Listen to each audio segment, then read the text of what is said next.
Are you that dense? Are you that dense? Is your head a fucking solid brick?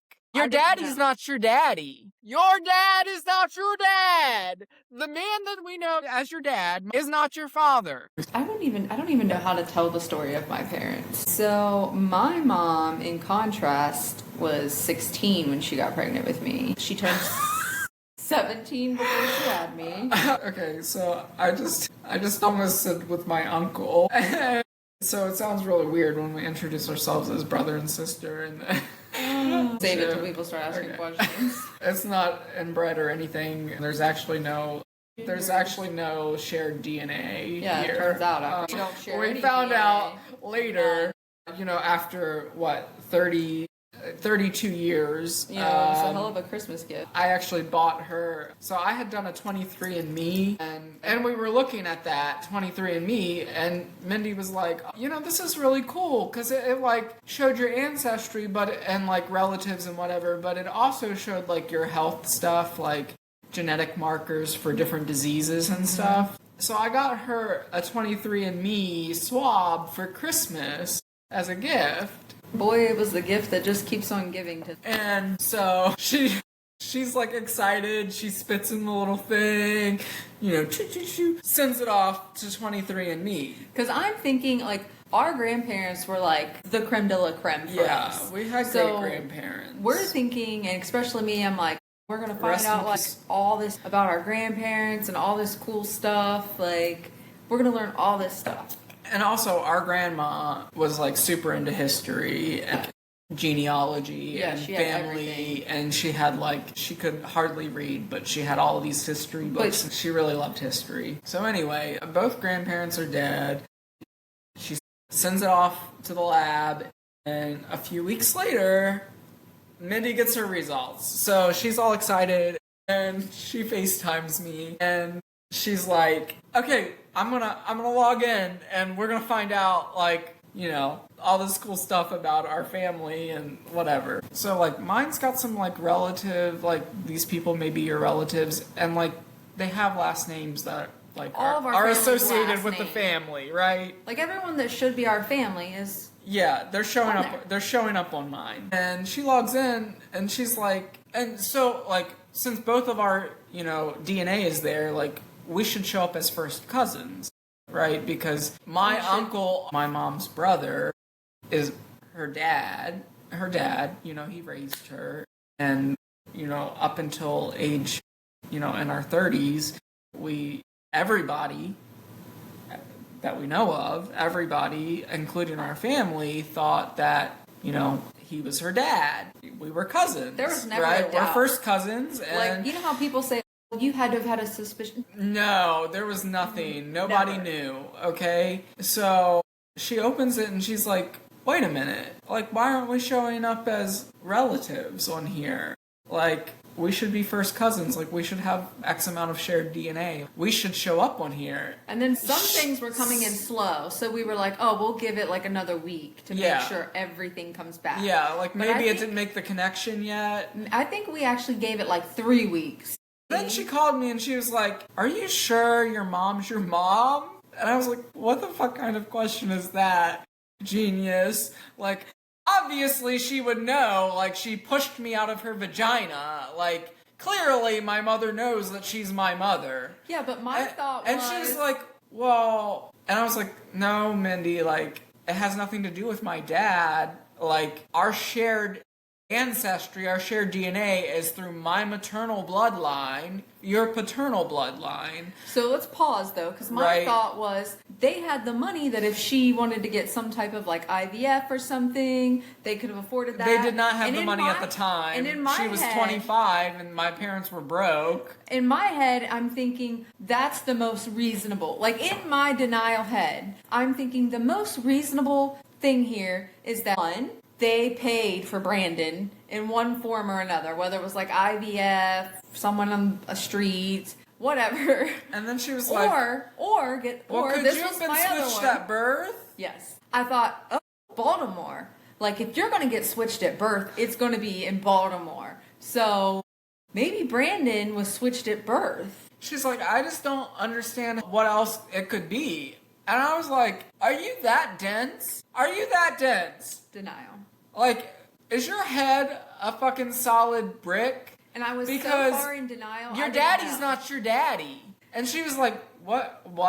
What do you mean? How's that? What does that mean? I'm like, your dad is not your dad. The man that we know as your dad, my uncle Arthur, is not your father. Seriously. Because my denial... Like, I had to scream it at her. And shock, too, right? And it wasn't just denial. Like, it was shock. And she still didn't believe it. She's like, no, that can't be. Like, it's got to be something else. The DNA's wrong. There wasn't a whisper. There wasn't a suspicion. She was like, maybe they got my sample mixed up with someone else. And I was like, really? Like, you sent it in a barcoded tube that's already linked to you. And you have relatives on your mother's side showing up as your relatives. It's not someone else's DNA. Like, you have known family to you through your maternal bloodline showing up on your account as related by DNA. So no, it's not someone else's sample. Your dad is not your dad. And that took swallowing that and digesting that. And it was just because it was so out of nowhere. Like, it was so unexpected that it was like somebody might as well have been speaking Chinese to me. Because it was so unexpected. I don't speak Mandarin, but yeah, it was like talking Russian to her or something. So, of course, you think your dad not being your dad, that's the least likely possibility. So let's look at all these other possibilities and make sure. Like, she literally thought that it was more plausible that my mother didn't actually give birth to me. Then, this was not an overnight thing. Like, this was stuff that was going on in my head and in our conversations for weeks while I'm still trying to live a normal life and function. We're conversating, and if this isn't something... Conversing. What did I say? Conversate. Yeah, whatever. She said conversating. That's fine. It's conversing. I got a 36 on my English ACT. Before the brain damage. I got a 19 on my English ACT. So then, I'm thinking about all the things that go on in my life. Well, whenever I was a baby, my mom's cousin, which was also her best friend, they had a baby. And we were pretty much the same age. And I had always heard stories about when they were over visiting. And of course, the 80s, like, all the babies slept wherever the baby slept. The baby slept in the bed with them and passed away. And of course... Yeah, like a Sid situation or something. She, like, completely came unglued and was very upset. Obviously, that's horrific. But I had heard talk over the years that, like, she... I'm sure it was that denial. Like, she wanted to take me home. Absolutely, I'm sure it was that denial. That, like, oh, that wasn't her baby. This one's my baby, kind of thing. Yeah. So then, that was something that had went on. So then I'm thinking, oh, God, if... Like, that was true. Like, what if you were actually her baby? Yeah, what if... And Mindy died? Right. Because the household I grew up in, there was a lot of alcoholics and a lot of drinking going on and a lot of partying, a lot of bars. I pretty much grew up in bars. I was almost well into early adulthood before I realized that the regulars at the bar that are there every day weren't actually my family. Your grandmother did own a bar. Well, yeah, and by that point she owned a bar, but she did not for that giant length of my childhood. So that seemed very plausible to me that, of course, they're all drinking, and if you pass out and you wake up and the baby's dead, like, apparently, like, it is plausible. I obviously was an infant, so I had a general idea of what the picture was like and what my life was like. So I thought, holy cow. So one of the first people that I actually ended up reaching out to, I call her my aunt. She's not really my aunt. Asking her, and I felt horrible having to do that because, one, I don't want to, like, bring up this painful topic of her. It was her firstborn child. It was her daughter. I mean, and they're great people, by the way. They have 5 boys, very successful life. They have a great family. They're amazing people. But she was never able to ever have another daughter on top of that. So I did not want to have to reach out to her and ask her this question. But you got to figure out where to start. I had asked my mother about it, and she laughed at me and just kept disregarding it and telling me that I was crazy and all of these things. So I reached out to my aunt, and asked her, like, is there any way possible, like, are you sure that I'm not Brittany and, Mindy is the infant that died? Which sounds just batshit to think about, to say, to have to ask someone. So this was a long conversation. I'm sure she immediately, like, phoned my mom to tell her all the tea. But my mom wasn't giving me anything. My mom was just laughing at me and kind of making fun of me and cracking jokes. So that was there. And then I ended up confiding in my other dad. So I have 3 dads. I have Art, Mark, and Eric. My mom was 16 when she got pregnant with me. Art was who I believed to be my dad my whole life. They got married. They got divorced not long after. Then my mom eventually remarried Mark. They had 1 child together. So there's 3 of us from that little clan.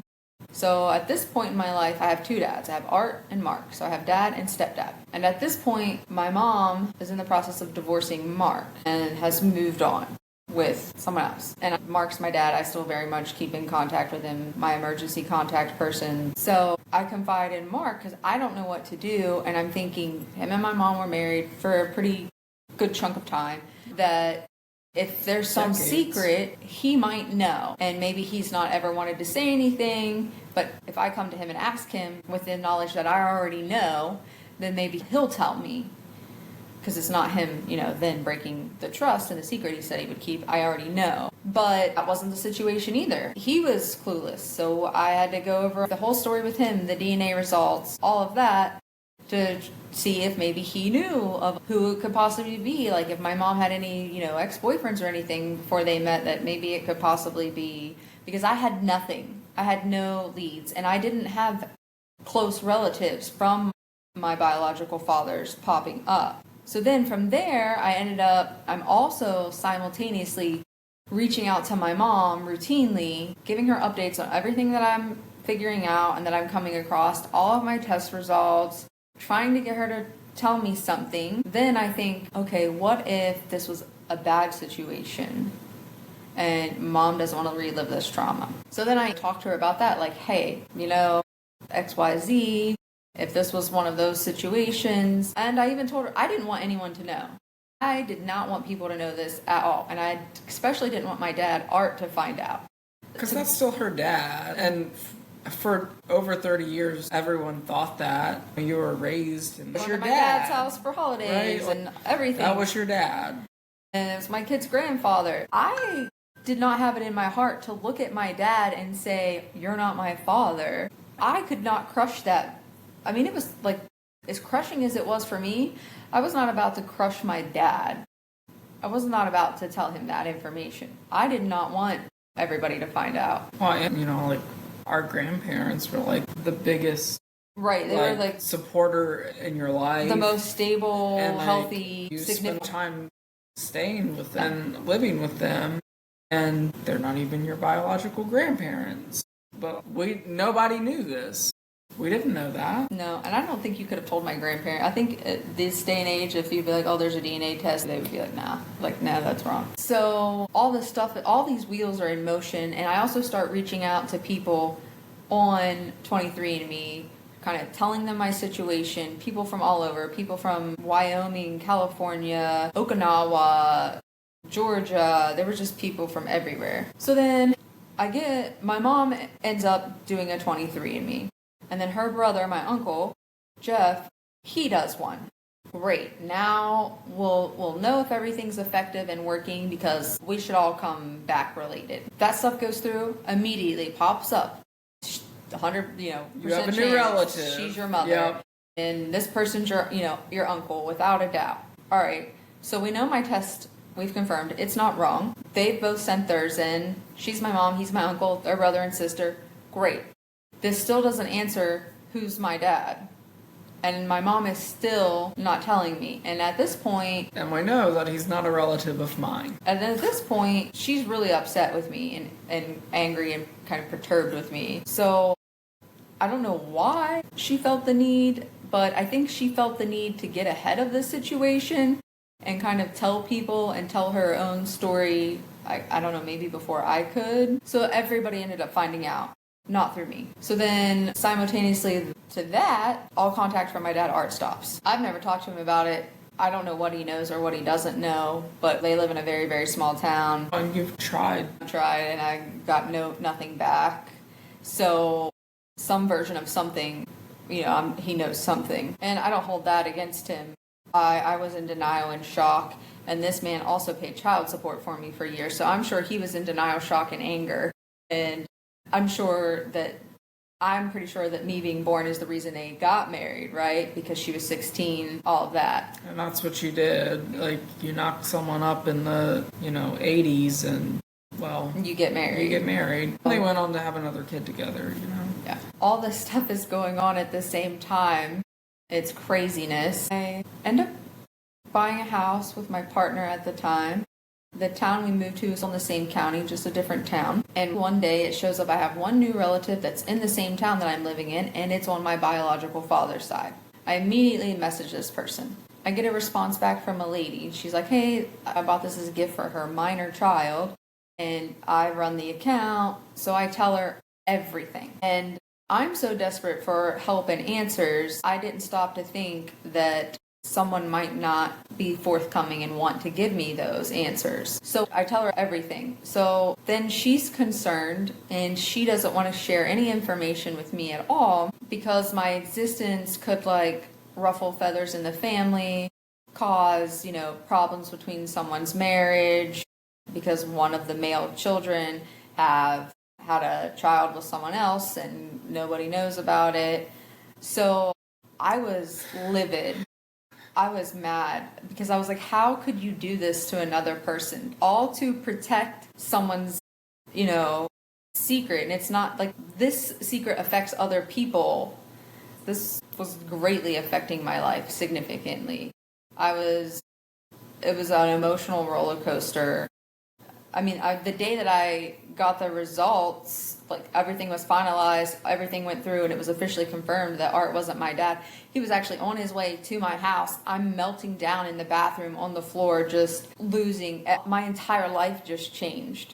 I grew up believing one thing, and it wasn't true, and just all this stuff. And then I had to think about the life that I missed because I could have other sisters, brothers, grandparents, whoever my dad is. I had no choice. All my autonomy in this situation was taken from me. Somebody else made these choices for me. And I'm middle-aged at this point. This wasn't wait till they're 18 or wait till they're emotionally mature enough to handle it. This was, you were going to let me die. You were going to let me live my life not ever knowing any of this. And I feel that that's unfair when it comes to something this significant. Speaking of, someone at work just went through the same thing. Her and her husband were pregnant, and she was a carrier for a gene for some genetic condition.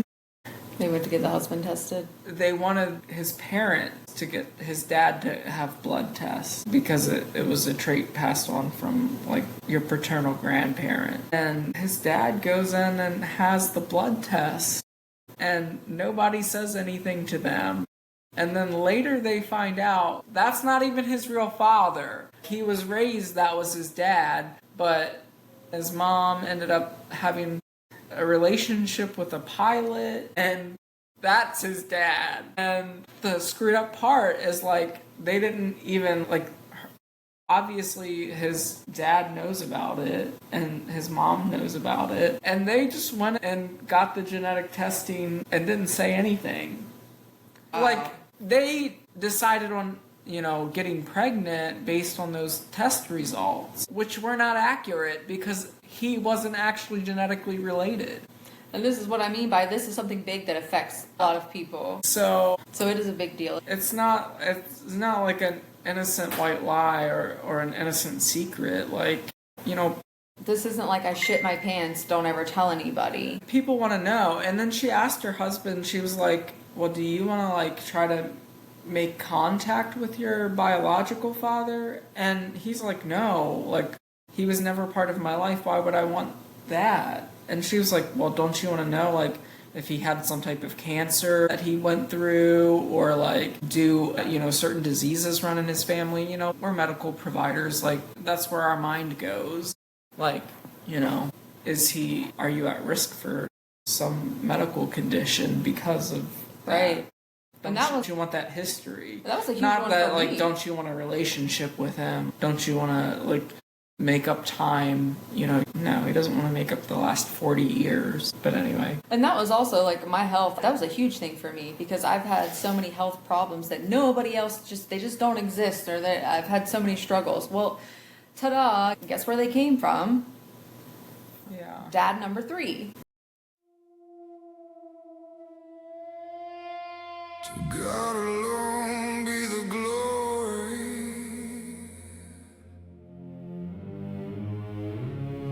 forever and ever.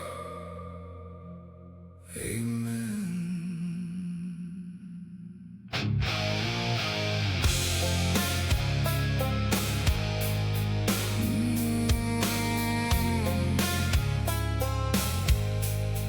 We all wear the masks. We all hide the scars, searching through the dark, trying to find who we are. If people have to hide their story, they'll never ask for help. This is where the outcast rise, through the grace of Jesus Christ. We are not our failures, we are not our shame. We are sons and daughters, He calls us each by name. Hope begins when the truth is spoken. Grace walks in where the silence is broken.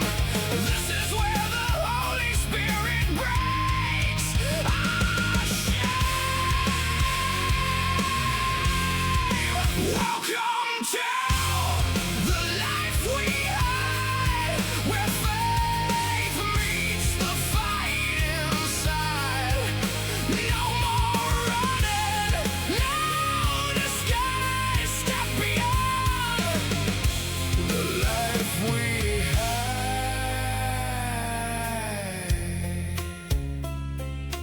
This is where the woman at the well steps into His light.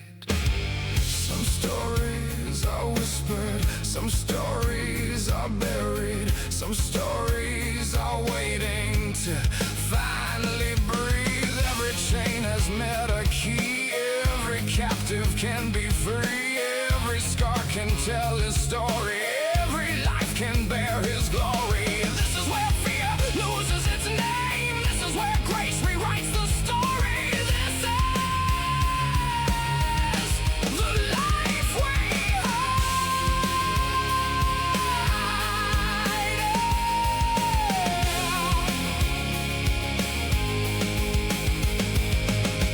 This is where the whore at the well finds living water again. Truth isn't always pretty, healing isn't always quiet, faith isn't always easy, but none of us were meant to hide. This is the life we hide. Every scar has a story, every story has a purpose, every purpose begins when someone tells the truth. The life we hide. Amazing grace still reaches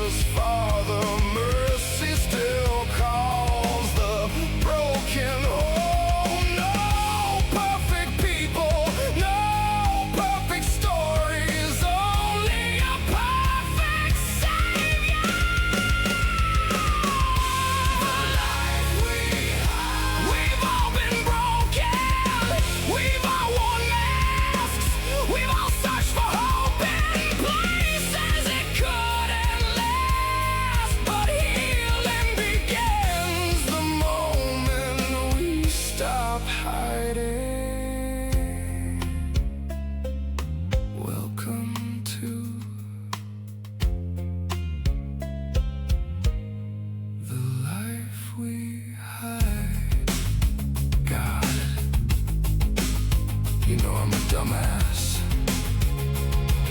You're gonna have to spell it out for me.